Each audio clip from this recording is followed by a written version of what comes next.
Hey guys, another video on 2%, my 1983 GMC truck.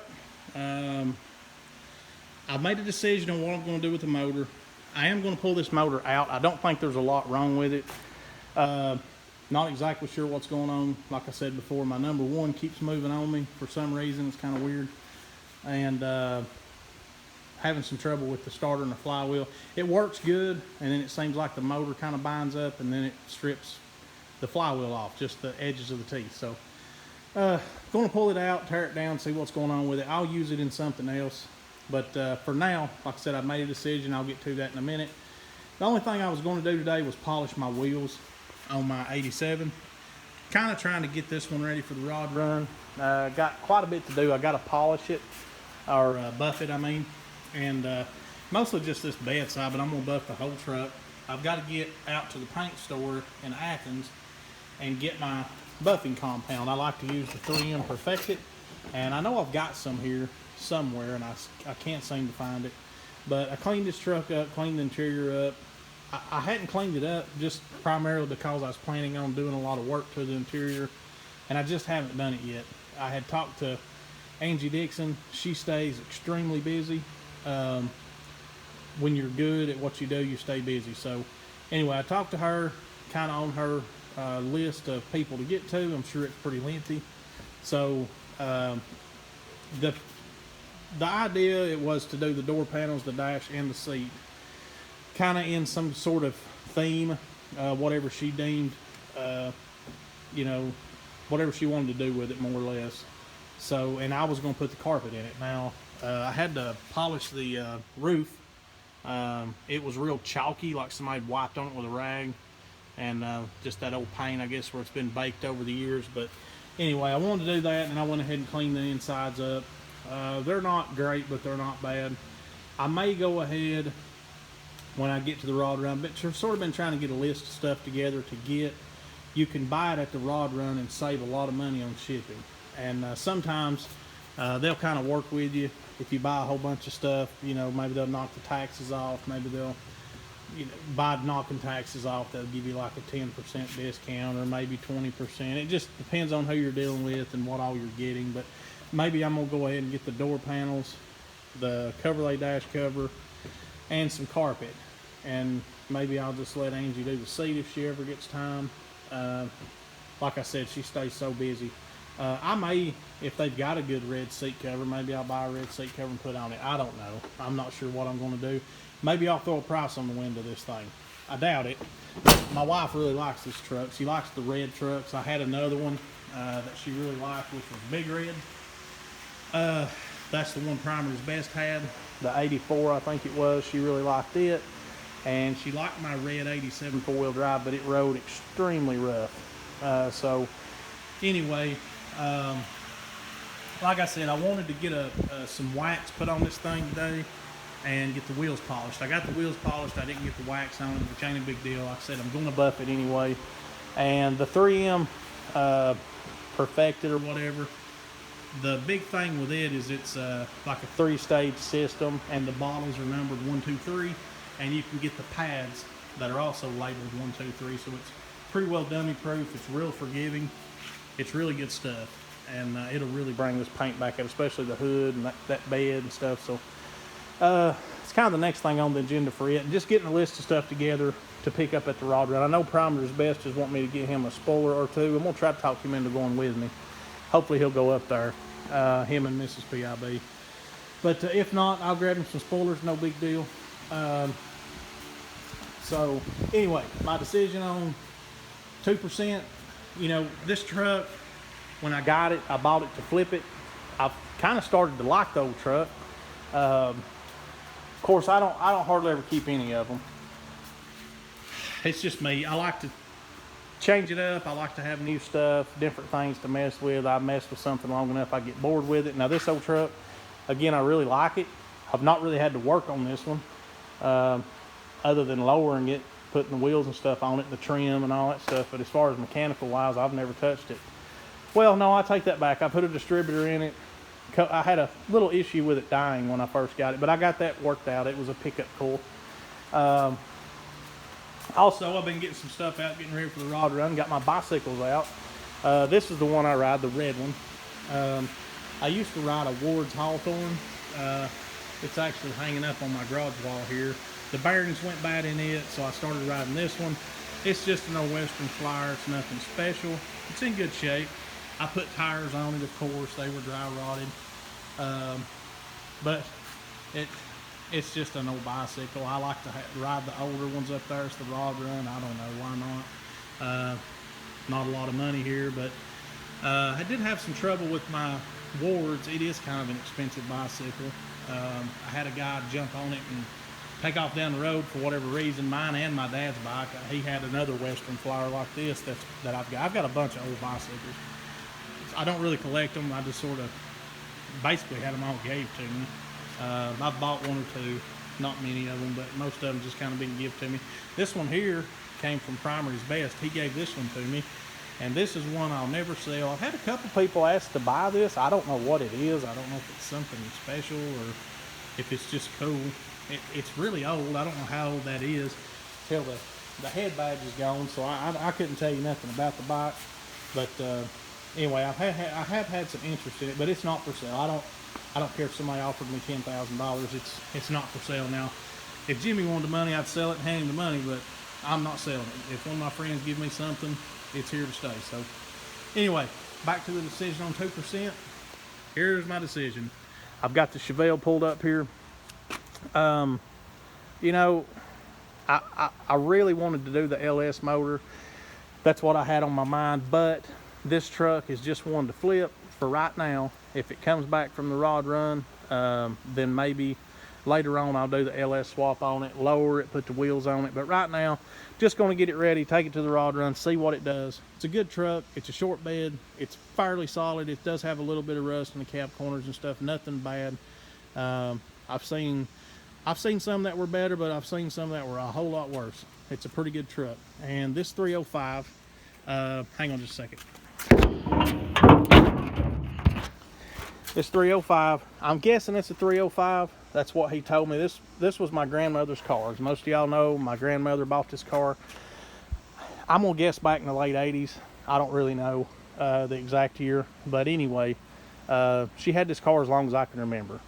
And they were gonna fix it for her boyfriend, which they'd been together forever.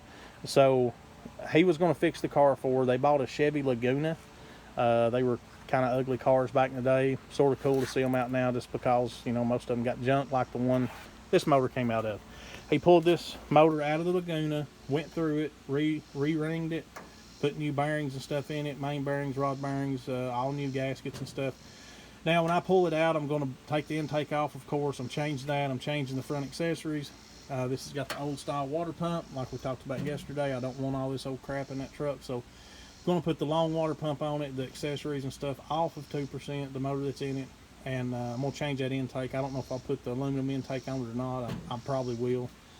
I don't know. I want to run that Quadrajet. I think I might have another stock intake I could clean up and use, and just put the newer style factory intake on it, just a stock intake. Probably go ahead and use the headers that's on the truck. But anyway, this is the motor that's going to go in 2%. It runs good. It goes down the road good. It starts up good. Like I said, I drove this car up here from my little junkyard. I put two wheels on the front, pulled that fender out where my uncle's truck took off down the hill and hit it, and started right up. Turned the switch over. It didn't take just a second. It started right up. It idled, and I pulled it right up here. Now, I'll pull that carburetor off. I'll blow through it, make sure it's right. You know, just because the car's set for a long time before I got it, and I think I got it back in 17 or 18. So I've had it 4 or 5 years, and that's all basically it's done. I drove it for a little while, and this is pretty much it. I mean, I parked it, just hadn't fooled with it, and then, like I said, my uncle's truck took off and hit it. But anyway, I'm going to pull that motor out. I'm going to pull the front clip off this car, the whole front end, and figure out what I'm going to do. I'm going to do something with it. It's really too far gone to fix, but because it was her car, I will do something with it. who knows what. I talked to Grave Robbers. I think they're out of Woodstock, Georgia. They said $7,000 to do the one-piece floor and trunk. That's more than the car's worth, but who knows? Maybe I'll do it. Kind of the idea I'm leaning more towards is just making a race car out of it. I've always wanted a big tire car, and I always thought the big tire four-door cars were cool. You know, you just don't see them a lot. So maybe I can sweet talk Tim Dixon if he ever gets some free time into just cutting the whole floor and trunk and everything out of this thing and building it for me. I don't know that he wants to tackle that. He's on one right now, and I think he's about had enough of, you know, building them like that. But who knows? Maybe I can convince him to do it. We'll see. Of course, that's going to be later on down the road. I don't really feel like financing that right now. So anyway, 305 is going in at 305. It could be a 350. I need to run the numbers. I don't know. I'm pretty sure it's a 305. He told me it was. I'll run the numbers just to be sure. But either way, I don't care what it is. It's going in the truck. It runs good. It's dependable. And like I said, this motor doesn't have any miles. They put the motor in it, and they were in the process of fixing this car. And they started putting a heater core in it and busted the box under the dash and got aggravated and parked it. And so that motor doesn't have any miles on it. It's, you know, basically a new motor. So that's what's going in 2% for now. It'll be a good running, dependable motor. It'll be cheap for me. I'm going to go ahead, like I always do, oil pan gasket, rear main seal. Go ahead and put the intake gaskets and stuff on it. I've got the new water pump off 2%. Them stupid Waspers. I can't believe those things didn't tear me up coming up through here. I drove this thing up through here, and those little red Waspers too. And I mean, I beat it over bumps and stuff, so I can't believe they didn't just eat me up. But anyway, all right, guys, that's where I'm at for now. So hopefully one evening this week, I may get started on this car, just kind of gradually tearing it down. I don't know if I'm going to go ahead and take the front end off now or just wait till later. Probably wait till later. But go ahead and get that motor out, get it in the garage, get it cleaned up, get it painted, get the gaskets and stuff put on it, set it to the side, and then jerk this motor back out and get that motor put in it. Like I said, I'm just ready to drive this truck, ready to just kind of see what it's made of. I mean, everything else is good. The fuel system's been going through. The brakes have always worked good. I've not drove it a lot, but they have worked good. I haven't done anything to them. The pads and everything look new. But anyway, it's got a new transmission, universal joints, all that stuff. So should be ready to go after I get the motor in it. Hopefully. Fingers crossed. But anyways, that's where I'm at. And like I said, I'm getting ready for rod run, trying to get a list of stuff together. Still got about a month. But just wanted to show you all these old junky bicycles. I really like this one. It means a lot to me that Primary's Best let me have that. And I haven't done anything to it. And believe it or not, those tires hold air. He said this thing sat in his building for a long time. And I pumped those tires up, Lord, several months ago. Whenever he gave it to me, I don't even remember when. But they still got air in them. Matter of fact, I just rode it around my driveway. Really cool little bike. I like the handlebars on it. But if you see me up there, you'll see me on this thing. That's probably the best way to get around the rod run. You'll see a lot of people on scooters and mopeds and stuff, and that's all well and good. But when people start getting out, you know, around 10, 11 o'clock, it really gets packed up there, especially at the rod run. Not so much the shades, but the rod run. You cannot hardly get a scooter around up there. Unless it's one of the little three-wheeled ones, they're okay. But anyway, these bicycles are cheap. That's what I ride up there. Maybe I'll see you. Anyway, that's where I'm at with 2%. Hopefully, I got to get my little girl's cup and glasses here. Hopefully, this thing will be up and going here in a week or two. That's kind of my goal. It just depends on what happens between now and then. But I would like to get this thing, again, just running and driving, and be able to get it to the rod run. This is a really good truck. I've just gotten a little aggravated with it. I've gotten aggravated with the motor, not the truck. It's a good truck. Like I said, it's a pretty solid truck. It's not perfect, but it's cool. It's got a cool factor to it. I may swap that hood back out and put the original hood back on it, since I'm going to go with 305. I don't know yet. The original hood's got a couple of dents I'd have to fix, but we'll see. All in good time. I'll do some more videos along the way. Anyway, y'all have a good one. It's Sunday. Of course, tomorrow's Monday. That really sucks. I'm not ready to go back to work, but it is what it is. Y'all have a good one, and we'll catch you sometime this week. See you later.